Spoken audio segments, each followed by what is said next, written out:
Hello everyone. आज हम poverty as challenge के लास्ट पार्ट में आ गए हैं, जिसमें हम causes of poverty, anti poverty measure और चैलेंज अहेड के बारे में पढ़ेंगे। तो इंडिया में पोवर्टी के फैलने का कारण, जो सबसे बड़ा कारण था, उसका हिस्टोरिकल रीज़न था। जब ब्रिटिशर लोगों ने इंडिया पे कब्ज़ा किया, उसकी कॉलोनी ने पूरा एडमिनिस्ट्रेशन संभाला, उनकी कुछ पॉलिसीज़ ने हमारे हैंडीक्राफ्ट, ठीक है, हमारे हैंडीक्राफ्ट और बहुत सी बड़ी बड़ी जो इंडस्ट्रीज़ थी, टेक्सटाइल इंडस्ट्रीज़, और इस सबको पूरी तरह से ख़त्म कर दिया। ठीक है।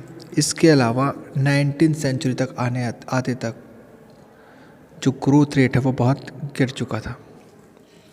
जॉब की कमी और ग्रोथ रेट कम होने के कारण इनकम कम थी। इसके अलावा जो पॉपुलेशन है इंडिया की, वो भी बहुत ही ज़्यादा तेज़ी से बढ़ रही थी। तो पॉपुलेशन के बढ़ने और ग्रोथ रेट के कम होने के कारण इंडिया गरीबी की तरफ आगे बढ़ता चला गया। ओके, ये एक बड़ा कारण था। इसके अलावा इरिगेशन सिस्टम, आज़ादी के बाद जब इरिगेशन सिस्टम या ग्रीन रिवॉल्यूशन आया, तो उसने जॉब अपॉर्चुनिटी तो बहुत ज़्यादा क्रिएट करी, पर सिर्फ लिमिटेड जगहों पर। एग्रीकल्चर सेक्टर में जॉब अपॉर्चुनिटी बढ़ी, इंडस्ट्रियल सेक्टर्स और पब्लिक सेक्टर्स में भी जॉब अपॉर्चुनिटी बनी, लेकिन बस वो उतनी ज़्यादा नहीं थी जितने कि लोगों को जॉब की ज़रूरत उस समय थी। ओके, बहुत से शहरों में रहने वाले लोगों को मजबूरन रिक्शा चलाना, वेंडर, कंस्ट्रक्शन साइट या डोमेस्टिक सर्वेंट का काम करना पड़ा। ये इरेगुलर और स्मॉल इनकम के कारण लोग एक्सपेंसिव चीज़ें जैसे कि घर और कुछ ज़रूरतों का सामान जो था वो अफोर्ड नहीं कर पाए, जिसके कारण शहरों में झुग्गी बस्तियाँ बढ़नी शुरू हो गई। रूरल का भी फिनोमिना जो था वो लगभग सेम ही था। तीसरा बड़ा जो कारण हम मान सकते हैं कि पॉवर्टी इंडिया में बढ़ने का था, वो था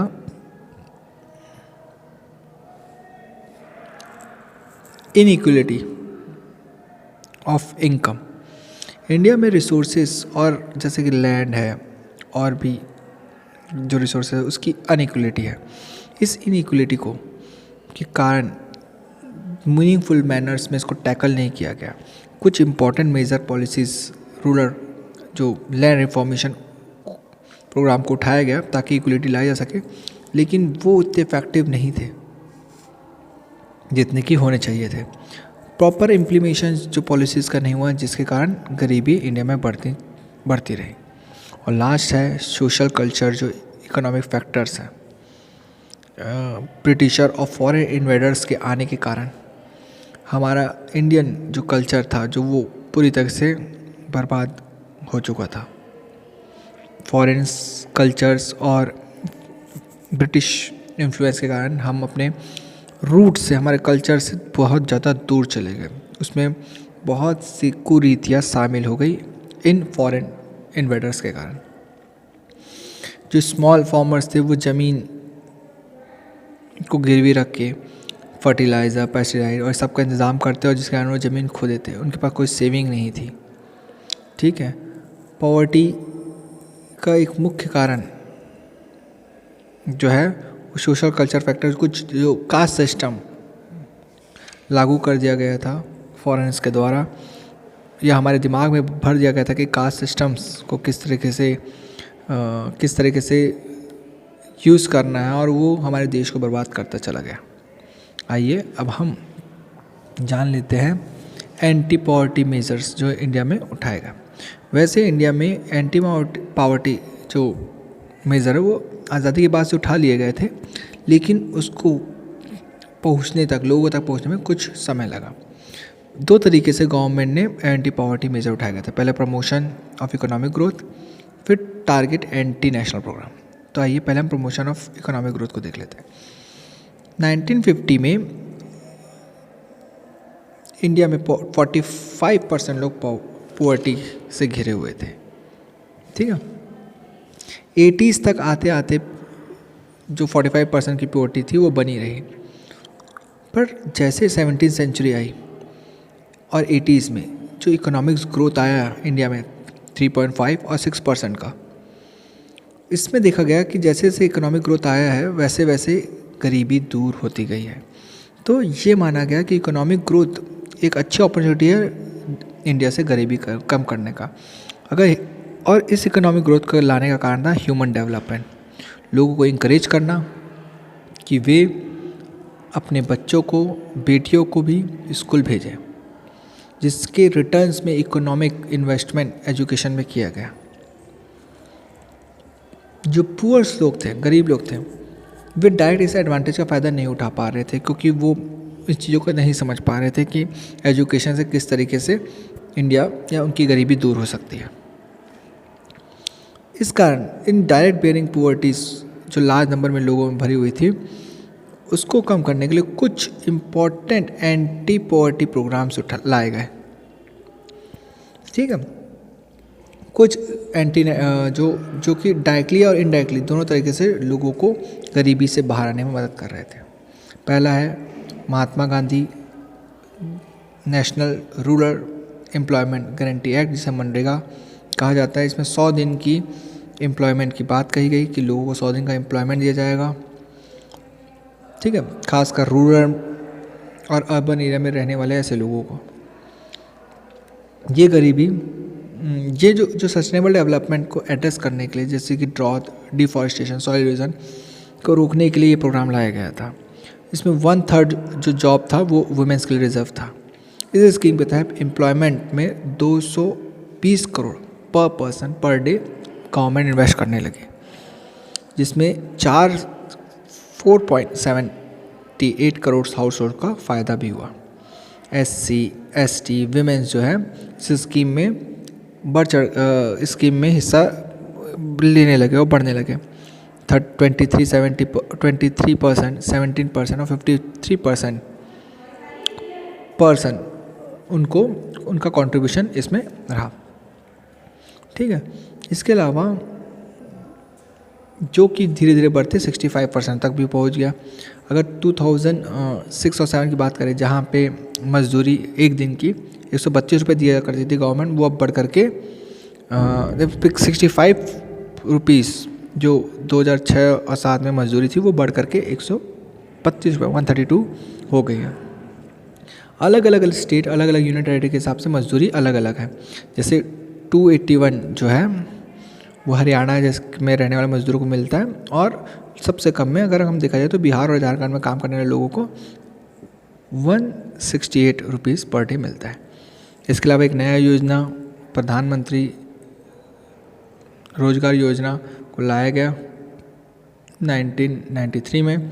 इसका काम था कि जो यूथ लोग हैं उनमें सेल्फ एम्प्लॉयमेंट अपॉर्चुनिटी को क्रिएट करना। जो अनएजुकेटेड यूथ लोग हैं रूरल और अर्बन एरिया में, उन्हें स्मॉल बिजनेस और इंडस्ट्रीज़ को सेटअप करने में मदद करना। इसके अलावा rural employment guarantee generation programme 1995 में लॉन्च किया गया, जिसका एम था कि वे सेल्फ एम्प्लॉयमेंट अपॉर्चुनिटी क्रिएट कर सके रूरल और स्मॉल टाउन्स में रहने वाले लोगों के लिए, जिनमें 25 लाख जॉब्स इस प्रोग्राम के तहत हर 10 सालों में लाए भी गए। स्वर्ण जयंती ग्राम स्वरोजगार योजना, ये योजना 1999 को लॉन्च की गई थी, ताकि जो पुअर फैमिली है, जो पुअर्टी लाइन से बिलोंग करते हैं, वैसे फैमिलीज़ को सेल्फ हेल्प ग्रुप में क्रिएट किया जा सके और बैंक उन्हें क्रेडिट दे, ताकि वे अपना बिजनेस या कुछ नया उद्योग शुरू कर सके। प्रधानमंत्री ग्राम उद्योग योजना जो 2000 में लॉन्च हुआ था, इसकी ये एडिशनल सेंट्रल जो है स्टेट को एडिशनल फैसिलिटीज़ दे रहा था, ताकि वे अपनी primary health, primary education, rural shelter, safe drinking water, rural electrification, इसको अच्छे से डेवलप कर सके। और लास्ट अंत्योदय अन्न योजना, इसमें जो पोवर्टी लाइन या गरीब लोग हैं उन्हें कम कीमत पे अनाज मुहैया करा सके या मुहैया कराया जाए, तो ये योजनाएं चालू की गई थी। ठीक है, पर आपस में मिक्स होने के कारण कई योजनाएं इफ़ेक्टिवली काम नहीं कर पाई, वो अपने टारगेट तक नहीं पहुंच पा रही थी। कई स्कीम जो है ओवरलैप होने के कारण बहुत सी प्रॉब्लम्स आने लगी।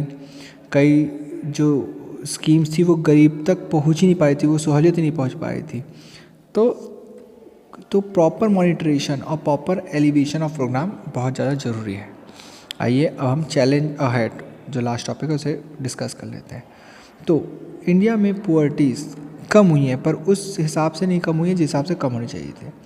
रूरल और अमीरी में जो डिफरेंस है वो देखने को मिलता है। रूरल और अर्बन एरिया में गरीबियों का डिफरेंस को देखने को मिलता है। स्टेट वाइज भी गरीबी अलग अलग है। जो सोशल और इकोनॉमिक्स ग्रुप है, वनरेबल पुअर्टीज़ है, वे भी अलग अलग क्राइटेरिया में हमको देखने को मिलते हैं। पिछले 15 से 10 सालों में पुअर्टी घटी है, पर उस हिसाब से नहीं जिस हिसाब से घटनी चाहिए थी। हाई इकोनॉमिक ग्रोथ और इंक्रीज स्ट्रेस और on universal free elementary education, मतलब बेसिक एजुकेशन फैसिलिटीज़ पे हमें ध्यान देना होगा अगर हमें गरीबी को पूरी तरह से ख़त्म करना है। पॉपुलेशन ग्रोथ को कंट्रोल करना होगा, और जो इकोनॉमिकली वीकर सेक्शन है जैसे कि वीमेंस और बाकी ST SC ग्रुप, उन पे भी हमें ध्यान देना होगा। अगर ऑफिशियली डेफिनेशन हम पॉवर्टी की कहें तो गरीबी जो है, कई बार ऐसे लोग भी हैं जो मिनिमम सस्टेनेबल लेवल तक नहीं आ पा रहे हैं, कई लोग रीजनेबल लेवल ऑफ लाइफ भी जी नहीं पा रहे, उन्हें हमें बढ़ाना होगा। स्कॉलर्स और एडवोकेट की बात, स्कॉलर्स की बात माने तो ह्यूमन पॉवर्टी जो है वो अलग अलग क्राइटेरिया पे सरवाइव करती है, चाहे वो एजुकेशन हो, शेल्टर हो, हेल्थ केयर हो, या जॉब सिक्योरिटीज़ हो, या सेल्फ कॉन्फिडेंस की बात हो, कास्ट सिस्टम या जेंडर डिस्क्रिमिनेशन की बात हो, या फिर लेबर स्टिल जो चाइल्ड लेबर्स हैं उसकी बात की जाए। तो अगर हमको डेवलप्ड होना है तो हमें गरीबी को उसकी ज़रूरत के हिसाब से, उसके किस तरीके की गरीबी है उसके हिसाब से हमें काम करना होगा और आगे बढ़ना होगा। हमें नेसेसरी और मिनिमम स्टेप्स उठाने होंगे ताकि हम इस चैलेंज को ओवरकम कर सकें और अपने टारगेट जो है 10 सालों में हमने सेट किया उसे कंप्लीट कर सके, जैसे कि health care, education, job security और जेंडर इक्वलिटी और डिग्निटी ऑफ वर्क्स जैसे बड़े टास्क को हम कंप्लीट कर सकें।